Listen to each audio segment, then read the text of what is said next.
नमस्कार, स्वदेश विशेष देख रहे हैं आप। मैं हूं आपके साथ प्रशांत पांडे। भारत में सड़क हादसों ने इस साल एक डराने वाला रिकॉर्ड बना दिया है। साल 2024 में पूरे देश में 1,77,177 लोग रोड एक्सीडेंट में अपनी जान गंवा चुके हैं। यह आंकड़ा सिर्फ बड़ा नहीं बल्कि भारत के इतिहास का सबसे दर्दनाक रिकॉर्ड है। 2023 में जहां 1,73,000 लोगों की जान गई थी, वहीं 2024 में संख्या और ऊपर चली गई। सड़क परिवहन मंत्री नितिन गडकरी ने संसद में खुद ये गंभीर तस्वीर देश के सामने रखी और साफ कहा कि अब सड़क सुरक्षा के लिए और सख्त और तेज कदम उठाने होंगे, क्योंकि सवाल सिर्फ आंकड़ों का नहीं, हर संख्या एक जिंदगी है, एक परिवार है, एक अधूरी कहानी है। भारत की सड़कें आखिर कब सुरक्षित होंगी? ओवर स्पीड, लापरवाही और नियमों की अनदेखी कब थमेगी और कब सड़कों पर मौत का यह सिलसिला रुकेगा? आखिर कौन है दोषी, कौन है जिम्मेदार? इन सारे पहलुओं पर आज होगी बात।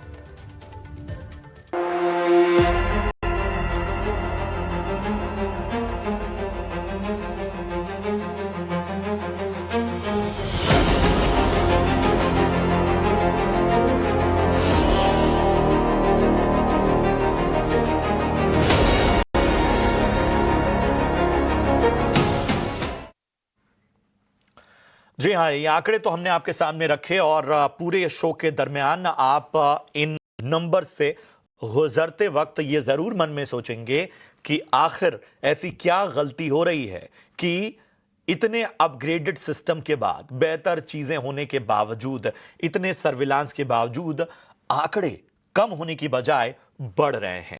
तो इन सारे पहलुओं को आज हम टटोलेंगे और सारी बातों का गहन विश्लेषण करेंगे। और हमारे साथ दिग्गजों का, एक्सपर्ट्स का एक पैनल इस वक्त मौजूद है। मैं परिचय करा दूं, हमारे साथ हाईवे इंजीनियर और रोड सेफ्टी कंसल्टेंट प्रशांत जोशी साहब जुड़ चुके हैं। हमारे साथ नवदीप असीजा साहब भी चर्चा में शामिल हो रहे हैं, ट्रैफिक एडवाइजर पंजाब सरकार। और हमारे साथ मुंबई के पूर्व एसीपी धनराज साहब भी इस चर्चा में शामिल हो चुके हैं और जाने माने consumer right activist Bejon Mishra sir भी हमारे साथ इस पैनल की शोभा बढ़ा रहे हैं। आप सभी का बहुत बहुत शुक्रिया अपना कीमती समय देने के लिए। और सबसे पहले प्रशांत जी, मैं आपके पास आना चाहूंगा। आप एक हाईवे इंजीनियर हैं, रोड सेफ्टी को बहुत करीब से समझते हैं। जो अकस्मात सबसे पहले मन में सवाल, चाहे वो आम व्यक्ति के मन में हो या तमाम एक्सपर्ट्स के मन में हो, वो यही आएगा कि एक दौर था जब हमारी सड़कें खराब थीं, जब हमारी रोड इंजीनियरिंग, सर्विलांस, ये सब बहुत ही दोयम दर्जे के होते थे। आज चाहे हम देश के किसी भी हिस्से की बात कर लें, कम से कम इस मामले में स्थिति सुधरी है। तो सवाल उठता है, जब सिस्टम इतना अपग्रेड हो गया, सर्विलांस इतना मजबूत हो गया, फिर आंकड़े बढ़ क्यों रहे हैं? एक्चुअली जब ये सिस्टम सुधरा है, लेकिन इसके साथ साथ हमारी स्पीड भी बढ़ी है, गति। हाईवे पे जो गाड़ियां चलती है उनकी गति काफी ज्यादा हो गई है। पहले जब रोड खराब होती थी, स्पीड होती नहीं थी, तो एक्सीडेंट होते थे, तो इंजरी कम होती थी। अब जैसे ही स्पीड बढ़ी तो उसके बाद इंजरी बढ़ी। अब आप देखते हैं, हम 120 140 किलोमीटर के हाईवे बना रहे हैं। उसके अलावा जो आजकल की मॉडर्न गाड़ियां आ रही है, आप देखिए, जो गाड़ियों का जो वो होता है कि 5 सेकंड में 0 to 100 किलोमीटर चलने वाली गाड़ियां हैं हमारे पास।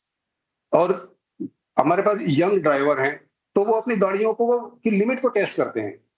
अब जैसे ही स्पीड बढ़ती है, तो अगर कहीं भी टक्कर होगी तो एक्सीडेंट के साथ इंजरी बढ़ जाती है। तो उसी के कारण जो रोड के मृतकों की संख्या बढ़ती जा रही है एक्सीडेंट के रीजन।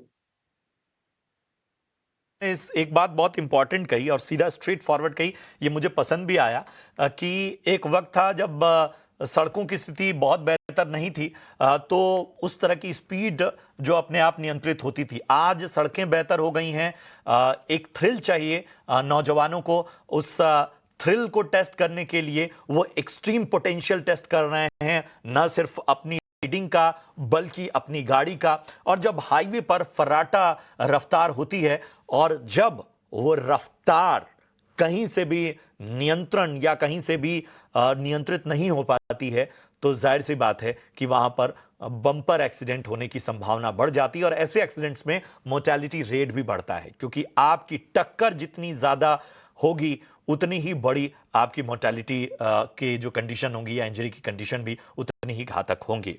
चलिए, इन सब के बीच में नवदीप सर, मैं आपके पास आना चाहूंगा। 1,77,000 2024 में मौत के आंकड़े हैं सड़क हादसों में। क्या सड़क सुरक्षा को लेकर जो हमारी तमाम अवेयरनेस है, जो हमारी तमाम कोशिशें हैं, वो मुंह नहीं चिढ़ा रही हैं, वो विफल नहीं बता रही हैं इस तरह के आंकड़ों को अगर देखें?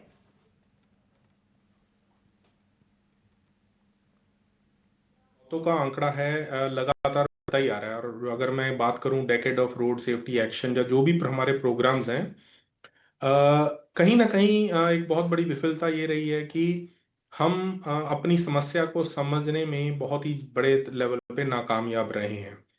कि मिनिस्ट्री लेवल पे भी अगर देखा जाए तो बहुत सारी ऐसी बातें कही गई कि मोटर व्हीकल एक्ट अमेंड किया जाए या वो किया जाए, जिसके कहीं भी अच्छे परिणाम नहीं मिल रहे हैं।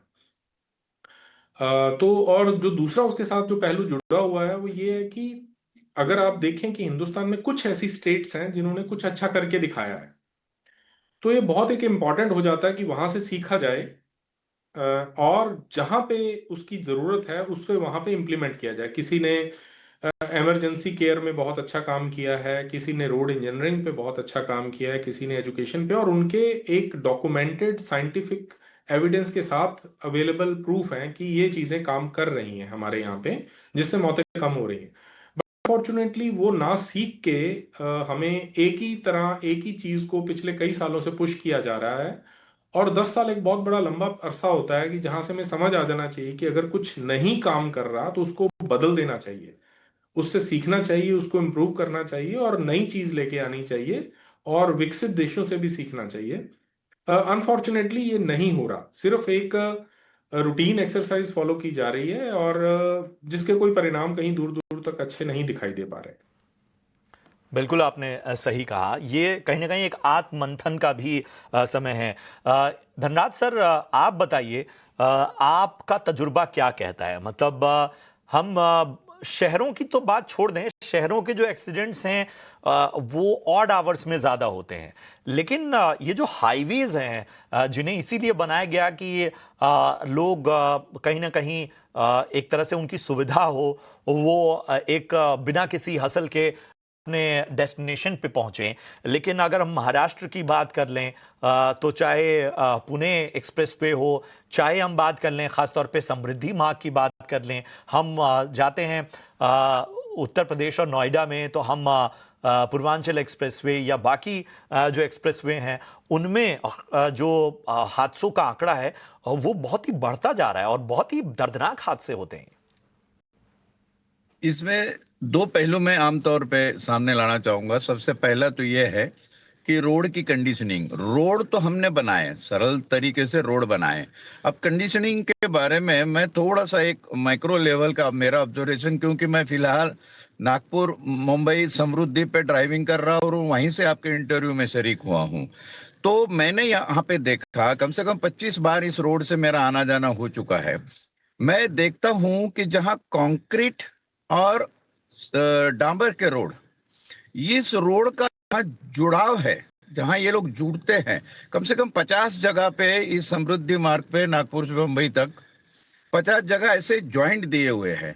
जॉइंट का जो कंस्ट्रक्शन है, हालांकि ये हमने गवर्नमेंट को भी लिखा है, जॉइंट का कंस्ट्रक्शन ऐसा है कि सिंपल व्हीकल भी हो तो बम्प हो जाए। अब बम्पिंग जहां तक है, जो जैसे अर्बन क्रूजर जैसा टोयोटो जैसी गाड़ी है, एसयूवी मॉडल्स है, जो अपने आप में एक वजन लेके चलने वाली व्हीकल्स है, वो कम बम्प होती है हाई स्पीड में। लेकिन अगर आप छोटी मोटी गाड़ियां ले लो, हुंडई के मॉडल्स ले लो या और कुछ ऐसी गाड़ियां कि जिसमें वो वजन नहीं है, तो उसका बम्पिंग इतना ज्यादा होता है। और ये देखा गया कि एक्सीडेंट का जो प्लेस है, जो प्लेस ऑफ एक्सीडेंट है, वो इसी जॉइंट बम्पिंग के आसपास कहीं तो है। बम्प होने के बाद में ड्राइवर कंट्रोल नहीं कर पाया। ये पहला पॉइंट है। दूसरा पॉइंट मैं लाना चाहूंगा जैसे हमारे प्रशांत जी ने भी कहा कि ये एक स्पर्धा जैसा है कि मैं कितने कम समय में पहुंच के दिखाता हूं। रोड तो बहुत अच्छे हैं। अरे भैया, लेकिन तेरी गाड़ी की वो कंडीशन नहीं है। तेरा मॉडल शोरूम में से आया हुआ नहीं है, 10 साल पुरानी गाड़ी है तेरी, और तू चला रहा है। उसकी टायर कंडीशनिंग क्या है, ये सब कुछ नाइट्रोजन टायर में है या नहीं है, ये सारी चीजें न जानते हुए जब हमको रेस का मूड आता है हमारे युवाओं को, तो उस मूड का भी एक इलाज होना चाहिए। वो एक संजीदा कारण है कि व्हीकल में इतनी जान नहीं है मेरे भाई, जितने स्पीड से तू भगाना चाहता है। और अंत में इतना ही कहूंगा कि हम जब रास्ते बना दिए, हमने टेक्नोलॉजी एडप्ट कर दी, हमारे ऑटोमोबाइल टेक्नोलॉजी के हाई पीक को आसमान छू रहा है। हर चीज वहां पे मौजूद है, गाने मौजूद है, टेलीफोन की फैसिलिटी, आपको उठाने की जरूरत नहीं, बटन लगा दो, आपका टेलीफोन गाड़ी आपसे बात करेगी। Vehicles are really getting smart, but are we humans are actually coping up that smartness या नहीं? इसमें ड्राइवर जो भी सीट पे बैठा है, मैं समझता हूं उसकी साइकोसिस, उसकी साइकोलॉजी, एक प्रूडेंशियल साइकोसिस का आदमी अगर ड्राइविंग करे तो वो समझे कि हमारी व्हीकल में इतनी जान नहीं है। अब यहाँ पे कर्व आ रहा है, हमने इसको संभालना है। कर्व में भी मैं कैसे मार के दिखाता हूं, तो I think somewhere our youth बहुत they important need a observation kind of a sir, और ये वाकई psychological अपने आप में बहुत ही महत्वपूर्ण बात रखती है कि बहुत सारे पहलू जब एक साथ कहीं ना कहीं आउट ऑफ ट्रैक होते हैं, तब इस तरह की स्थितियां पैदा होती हैं। बेजॉन सर, मैं आपके पास आना चाहूंगा। जाहिर सी बात है कि जब दुर्घटना होगी तो उसमें दो कारण सबसे पहले, या तो ड्राइवर की लापरवाही, या तो कुछ ऐसा हुआ है उस पूरे ट्रैक में, चाहे वो रोड की गुणवत्ता को लेके हो या रोड के बीच में। हमने बहुत सारे उदाहरण बीच में देखे कि कई ऐसे हाईवेज में स्टैंडर्ड जो तरीके हैं डिवाइडर्स के, या जिस तरह से एग्जिट्स की बात करते हैं, उनका पालन नहीं किया गया है। आपको लगता है कि शायद बहुत बड़ी जवाबदेही तय करने की आवश्यकता है? सिर्फ हम इन नंबर्स के जरिए ये नहीं कह सकते कि गंभीर स्थिति है, गंभीर मामले हैं, क्योंकि बोल देना, कह देना आंकड़ों के जरिए अच्छा है, लेकिन शायद बड़े एग्जाम्पल सेट करने होंगे। बिल्कुल प्रशांत जी, हम ये कहना चाहेंगे आपको कि जैसे हमारे वरिष्ठ सब पैनल मेंबर्स ने ऑलरेडी कह चुके हैं, accidents do not happen, they are caused. हम इसको बहुत मानते हैं। और क्या कॉज है, ये आप साइंटिफिकली उसको मतलब एनालाइज करके रूट कॉज को आप प्राप्त कर सकते हो। हम समझते हैं कि the main cause is lack of awareness in terms of driving on highways or under what speed to drive।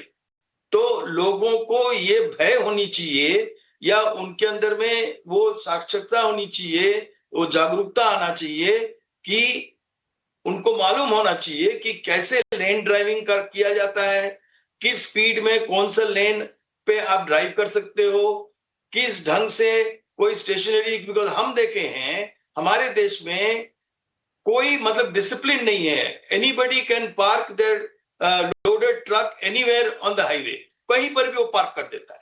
और कभी कभी अंधेरा में विदाउट एनी प्रिकॉशन और अलर्ट मैकेनिज्म नेचुरली एक्सीडेंट्स होंगे, क्योंकि लोगों को मालूम नहीं है कि अंधेरा में कहां पर स्टेशनरी व्हीकल खड़े हैं। तो हमारे innocent drivers get killed because of that. Most important है डिजाइनिंग, और डिजाइनिंग यदि सही हो और सही ढंग से जो सर्वेलेंस कर रहे हैं पुलिस, हाईवे अथॉरिटीज, उनको ऑलवेज चौकना रहना चाहिए, अलर्ट होना चाहिए।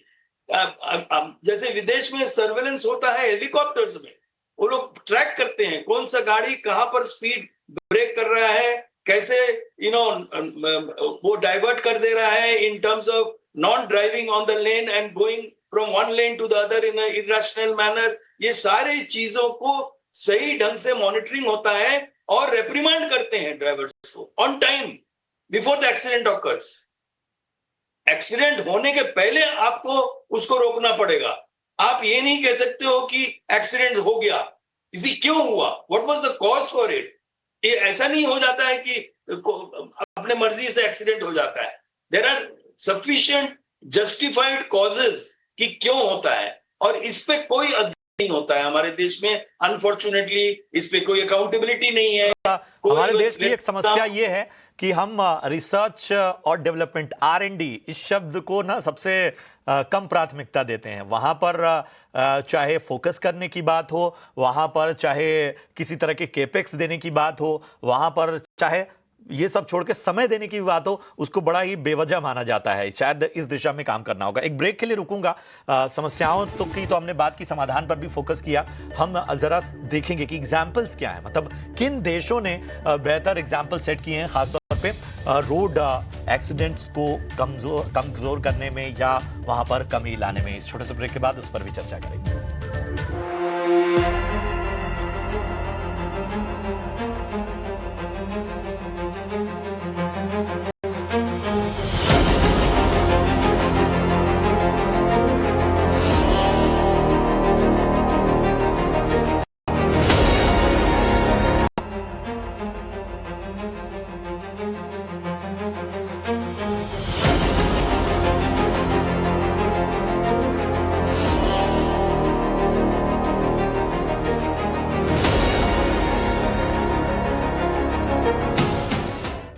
स्वागत है आपका ब्रेक के बाद। और सड़क हादसों के खबर वाकई डराने वाले हैं और चिंतनीय हैं। शायद आत्ममंथन का वक्त है। प्रशांत जी, मैं अगर देश की बात करूं तो हमें बताइए कि कौन से राज्य ऐसे हैं, अगर हम भारत की भी बात करें, जिन्होंने इस दिशा में बेहतर काम किया है या जिनकी रोड इंजीनियरिंग से लेकर अवेयरनेस और बाकी पहलू बहुत ही बेहतर नजर आए हैं आपको? पंजाब ने काफी अच्छा काम किया है, ऐसी जाती है ऑलरेडी हमारे पैनल में है। पंजाब ने अच्छा काम किया, हरियाणा भी कुछ अच्छा काम कर रहा है, लेकिन अभी काफी कुछ करने की जरूरत है, क्योंकि इसमें रोड जब एक एक्सीडेंट होता है तो एक कुछ जिम्मेदारी नहीं होती, यहाँ पे जॉइंट रिस्पॉन्सिबिलिटी होती है। मतलब हो सकता है कि एक्सीडेंट हुआ है ताकि रोड की डिजाइन अगर अच्छी होती तो शायद ड्राइवर को अलर्ट कर देती, अगर वहाँ साइन एंड मार्किंग ठीक से लगे हुए हैं। अभी हमारे देश की कंडीशन ये है कि पूरी कंट्री में देखिए, इवन साइन और मार्किंग भी एज गुणवत्ता के अनुसार या एज पर स्टैंडर्ड नहीं है। अभी उसे ठीक करने की जरूरत है। तो एज हम इंजीनियर भी पार्टली रिस्पॉन्सिबल है। यूजर को अभी हम बात करते हैं, अभी हमारा डिजाइन का कंसेप्ट चेंज हुआ है। आजकल हम लोग फॉरगिविंग रोड या सेल्फ एक्सपेंडिंग रोड डिजाइन करने की कोशिश कर रहे हैं। हम इस तरह की रोड का जो सराउंडिंग है, रोड का एनवायरनमेंट, देखिए अगर कोई एक एक्सीडेंट होता है तो तीन चीजें होती है: सड़क, ड्राइवर और एनवायरनमेंट, मतलब आसपास का ट्रैफिक, जो लोग कैसे चल रहे हैं। और एक सड़क दुर्घटना में ऐसा होता है कि मरने वाला जिम्मेदार नहीं होता है, जिम्मेदार कुछ और होता है। और कोई एक्सीडेंट चाहता नहीं, लेकिन उसके बाद भी एक्सीडेंट हो रहे हैं। जब एक्सीडेंट हो जाता है उसके बाद फिर हम जिम्मेदारी तय करने में लगते हैं। हर आदमी फिर बताता है कि मेरी नहीं, इसकी जिम्मेदारी है। हमारा जो सिस्टम है, सिस्टम में सब लोग कॉन्ट्रैक्ट से बंधे होते हैं, सब लोग अपना अपना कॉन्ट्रैक्ट दिखाते हैं कि नहीं मेरी नहीं, इसकी जिम्मेदारी थी, इसने मेरी डिजाइन अप्रूव कर दी।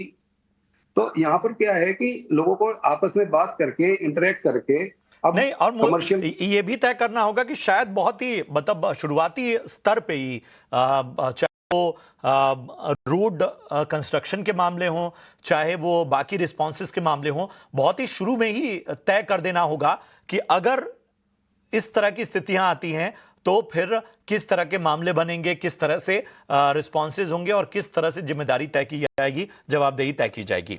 नवदीप सर, पंजाब का एग्जाम्पल प्रशांत जी ने दिया। इन सब के बीच में भारत में, मतलब चूंकि आपको अच्छा खासा तजुर्बा है, हमें बताइए कि एक जो बड़ी चिंता है वो है एक्सीडेंट के बाद होने वाले रिस्पांस की। मतलब एक्सीडेंट के बाद जिस तरह का सपोर्ट मिलना चाहिए हाईवेज पे या नॉन हाईवेज पे, उस मामले में अभी भी हम कच्चे हैं। देखिए, जहाँ तक बात है अमेरिका या बाकी, वो बड़ी हाईली मोटराइज्ड कंट्री है जहाँ पे बहुत ही हेट्रोजीनियस ट्रैफिक है। लाइक मैं अगर अमेरिका की बात करूं, अगर वहाँ पे आपको पेडेस्ट्रियन या पैदल चलने वालों या साइकिल वालों की डेथ की बात करें, वो कम मिलेंगी, क्योंकि वहाँ पे सड़क पे पैदल वाले और साइकिल वाले है ही नहीं। मतलब 1000 की आबादी के पीछे 800 लोगों के पास तो कारें हैं वहाँ पे। अब बात करें हिंदुस्तान की, हमारे यहाँ पे करीब 17 से 18 तरह के जो व्हीकल हैं सड़कों पे हैं, जिसमें नॉन मोटराइज ट्रांसपोर्ट भी है, और जो हमारी बहुत अच्छी इकोनॉमी का हिस्सा है उसमें पैदल वाले। तो हमारे बहुत कम लोग गाड़ियों के अंदर हैं, हमारे ज्यादातर लोग सड़कों के ऊपर पैदल, साइकिल वाले, ठेले, एनिमल ड्रिवन और समय कम है। धनराज सर, आप बताइए आपकी रिकमेंडेशंस क्या हैं? जो मैं रिस्पांस की बात कर रहा था, आपको लगता है ये खामी है अभी फिलहाल जिस तरह के एक्सीडेंट होने के बाद जो रिस्पांस मिलना चाहिए या जो सपोर्ट मिलना चाहिए? बहुत बड़ी खामियां हैं। जहां तक सर्वेलेंस का सवाल है, हमको इतने ज्यादा हाईटेक कैमराज लगे हुए हैं कि वो ट्रैकिंग के साथ तुम्हारी स्पीड का बराबर सब कुछ दे देते हैं।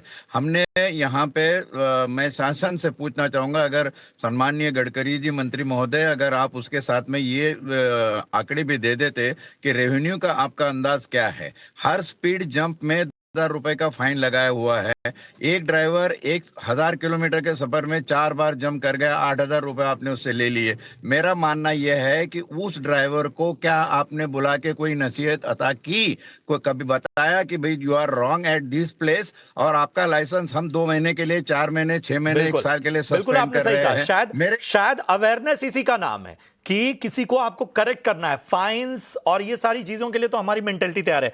छोटा सा आंसर बेजॉन सर आपके पास आऊंगा, हमें बताइए कि आपको नहीं लगता कि एक्सीडेंट्स को लेकर रिस्पॉन्सेज या उस पर भी जवाबदेही होनी चाहिए? बिल्कुल अकाउंटेबिलिटी होनी चाहिए। इट शुड स्टार्ट जब आप लाइसेंस देते हो किसी को दैट ही कैन ड्राइव और शी कैन ड्राइव, वो उसका टेस्ट सही ढंग से बिल्कुल ऑनेस्ट होनी चाहिए टेस्टिंग, जो नहीं हो रहा हमारे देश में। आई हैव कम अक्रॉस बहुत सारे लोग जो इलिटरेट है, जो साइंस समझते नहीं है, जो ड्राइविंग का नुसेस नहीं जानते हैं, उनको ड्राइविंग लाइसेंस मिल जाता है, हैवी व्हीकल्स का मिल जाते हैं हमारे देश में आसानी से। तो पहले वहां से बिल्कुल। शुरू करना। बिल्कुल, आपने सही बात कही। मेरे पास समय कम है इसलिए मैं इस चर्चा को आगे नहीं बढ़ा पा रहा हूं, लेकिन बहुत ही वैलिड पॉइंट उठे हैं। सबसे पहला सवाल यही है कि जवाबदेही तय होनी चाहिए निचले स्तर से लेकर, लाइसेंस जारी होने से लेकर एक्सीडेंट के रिस्पॉन्सेज, रोड इंजीनियरिंग, तमाम चीजें अवेयरनेस के लिए या फाइन, ये सारी चीजों के में उदाहरण सेट करने होंगे, तभी स्थितियां बदलेंगी, वरना आंकड़े हर बदलते साल के साथ बढ़ते ही नजर आएंगे और ये समस्या जस की तस बनी रहेगी। शुक्रिया करेंगे अपने तमाम एक्सपर्ट्स का इस चर्चा में जुड़ने के लिए, और बड़ी अच्छी चर्चा रही, अमेजिंग इनसाइट्स जेंटलमैन। फिलहाल हमें दीजिए इजाजत, आप देखते रहिए ईटी नाउ स्वदेश। नमस्कार।